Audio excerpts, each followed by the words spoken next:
Hello बच्चों, आज हम कक्षा 12वीं की पाठ्य पुस्तक आरोह भाग 2 का पाठ उषा पढ़ेंगे। इसके कवि शमशेर बहादुर सिंह है। कवि परिचय जानते हैं पहले। कवि परिचय हमारा है शमशेर बहादुर सिंह जी का। नई कविता के समर्थकों में शमशेर बहादुर सिंह की अलग ही छवि है। इनका जन्म 13 जनवरी सन 1911 को देहरादून में हुआ था। इनकी प्रारंभिक शिक्षा देहरादून से ही हुई। इन्होंने उच्च शिक्षा इलाहाबाद विश्वविद्यालय से प्राप्त की। चित्रकला में इनकी रुचि प्रारंभ से ही थी। इन्होंने सुमित्रा नंदन पंत के साथ पत्र रूपाब में कार्य किया। 1977 ईस्वी में चुका भी हूँ नहीं मैं काव्य संग्रह पर इन्होंने साहित्यिक अकादमी पुरस्कार से इन्हें नवाजा गया। फिर इन्हें कबीर सम्मान सहित अन्य पुरस्कार भी मिले। सन 1993 में अहमदाबाद में इनका देहांत हो गया। इनकी रचनाएं हैं कुछ कविताएं, कुछ और कविताएं, चुका भी हूँ नहीं मैं, इतने पास अपने बात बोलेगी, काल तुझसे होड़ है मेरी, उर्दू हिंदी कोश का संपादन इन्होंने किया है। इनकी काव्यगत विशेषताएं देखते हैं। वैचारिक रूप से प्रगतिशील एवं शिल्पगत रूप से प्रयोगधर्मी कवि शमशेर को एक बिंबधर्मी कवि के रूप में जाना जाता है। इन्होंने अपनी कविता में समाज की यथार्थ स्थिति का चित्रण किया है। ये समाज में व्याप्त गरीबी का चित्रण करते हैं। कवि ने प्रकृति के सौंदर्य का सुंदर वर्णन किया है। प्रकृति के नजदीक रहने के कारण इन्हें प्राकृतिक चित्र अत्यंत जीवांत लगते हैं। उषा कविता भी प्रातःकालीन का एक वातावरण का सजीव वर्णन है। इनकी जो भाषा शैली है वो साहित्यिक खड़ी बोली का प्रयोग किया है। कथा और शिल्प दोनों में स्तरों में इन्होंने कविता का मिजाज अलग है। उर्दू शायरी के प्रभाव से संज्ञा और विश्लेषण से अधिक बल सर्वनामों, क्रिया, अव्यय और मुहावरों को दिया है। तो ये था बच्चों इनका जीवन परिचय। अब इस कविता का प्रतिपाद्य समझते हैं। जो उषा कविता है इसका क्या प्रतिपाद्य है। इस कविता में शमशेर बहादुर सिंह ने सूर्योदय से ठीक पहले के पल पल परिवर्तन होने वाले प्राकृतिक का शब्द चित्र उकेरा है। कवि ने प्रकृति की गति को शब्दों में बांधने का अद्भुत प्रयास किया है। कवि भोर की आसमानी गति की धरती के हलचल भरे जीवन से तुलना कर रहे हैं, इसलिए वह सूर्योदय के साथ एक जीवंत परिवेश की कल्पना करता है और गांव की सुबह से जुड़ता है। वहाँ सिल है, राख पे पिला हुआ चौका है, स्लेट की कालीमा पर चौक से रंग मलते अदृश्य बच्चों के नन्हे हाथ हैं। कवि ने नए बिंब, नए उपमान, नए प्रतीकों का प्रयोग किया है। इस कविता का सार देखिए। कवि कहता है कि सूर्योदय से पहले आकाश का रंग गहरे नीले रंग का होता है तथा वह सफेद शंख सा दिखाई देता है। आकाश का रंग ऐसा लगता है मानो किसी गृहिणी ने राख से चौका लीप लिया हो। सूर्य के ऊपर उठने वाली लाली फैलती है तो ऐसा लगता है जैसे काली सिल को किसी ने धो दिया हो या उस पर लाल खड़िया मिट्टी मल दी हो। नीले आकाश में सूर्य ऐसा लगता है मानो नीले जल में गौरी युवती का शरीर झिलमिला रहा हो। सूर्योदय होते ही उषा का यह जादुई प्रभाव समाप्त हो जाता है।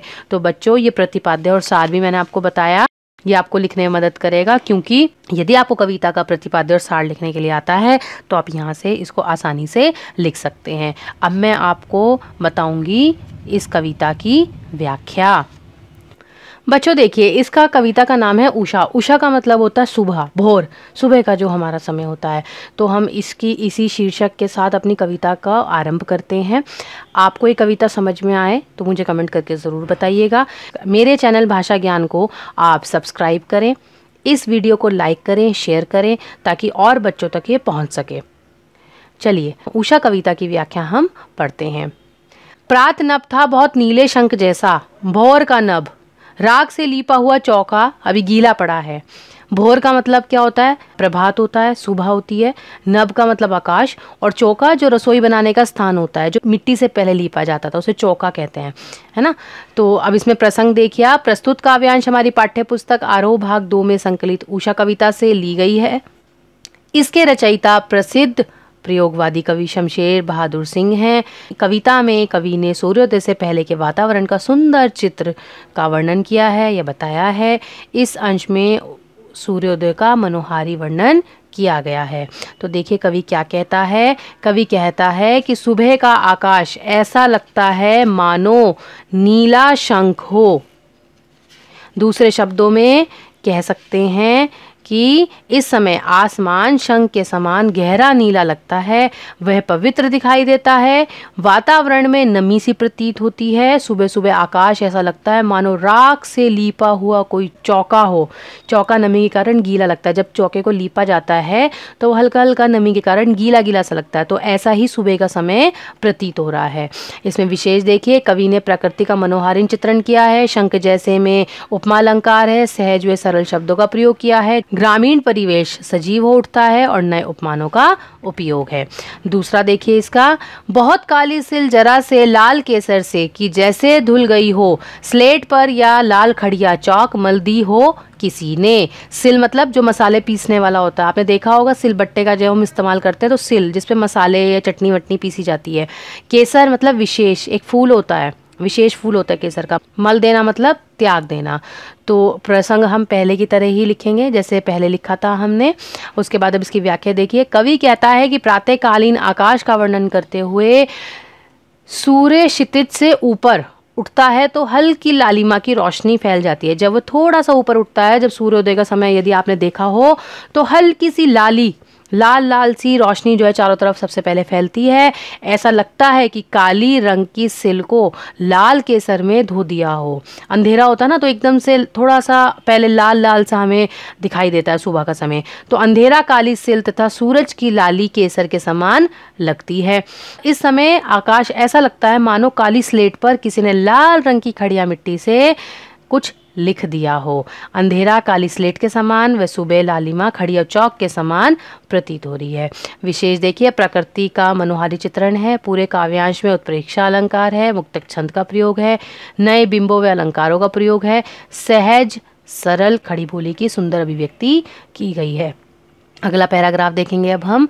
अगला पद्यांश है हमारा, नील जल में या किसी की गौर झिलमिल दे, जैसे हिल रही हो और जादू टूटता है इस उषा का, अब सूर्योदय हो रहा है। गौर मतलब होता है गौरी, झिलमिल मतलब मचलती हुई, देह मतलब शरीर, जादू का मतलब होता है आकर्षण या सौंदर्य, अपनी तरफ आकर्षित करना। उषा का मतलब मैंने आपको पहले भी बताया था, प्रातःकाल या सुबह का समय होता है। और सूर्योदय मतलब सूर्य का उदय होने का समय या सूर्योदय कहते हैं। प्रसंग हम पहले की तरह ही लिखेंगे। उसके बाद व्याख्या देखिए इसकी। कवि ने भोर के पल पल बदलते दृश्य का सुंदर वर्णन किया है। वह कहता है कि सूर्योदय के समय आकाश में गहरा नीला रंग छा जाता है। जब लाल से थोड़ा सा और सूरज जब ऊपर की तरफ आता है तो आपने देखा होगा कि गहरा पहले नीला रंग छाता है। सूर्य की सफ़ेद आभा दिखाई देने लगती है। ऐसा लगता है मानो नीले जल में किसी गौरी सुंदर लड़की की देह हिल रही हो। धीमी हवा व नमी के कारण सूर्य का प्रतिबिंब हिलता सा दिखाई देता है। कुछ समय बाद जब सूर्योदय हो जाता है तो उषा का वह पल पल बदलता सौंदर्य एकदम समाप्त हो जाता है। ऐसा लगता है कि उषा का जादुई प्रभाव धीरे धीरे कम होता जा रहा है। इसमें विशेष देखिए, कवि ने उषा का सुंदर दृश्य बिंब प्रस्तुत किया है। माधुर्य गुण है। नीले जल हिल रही हो में उत्प्रेक्षा अलंकार है। सरल भाषा का प्रयोग है और मुक्तक छंद है। तो बच्चों, ये जो हमारी उषा थी, ये जो कविता है, यदि आप कभी सुबह उठकर देखें सूर्योदय के समय को, तो जो भी कवि ने ये भाव बताए, ये सारे भाव आपको महसूस होंगे कि पहले कैसे लाल सा रंग दिखाई देता है राख के समान, कैसे अंधेरा जो है हमें लगता है, उसके बाद वो कैसे गहरा नीला हो जाता है, और उसके बाद वो सुंदर सा कैसे जो है सूर्य हमारे सामने निकल कर आ जाता है। तो आप ये सब देख सकते हैं। यदि आप सूर्योदय देखें तो आप ये कविता जो है आपको बिल्कुल साक्षात सही नज़र आएगी। तो बच्चों, आपको ये कविता कैसी लगी कमेंट करके बताइए। धन्यवाद।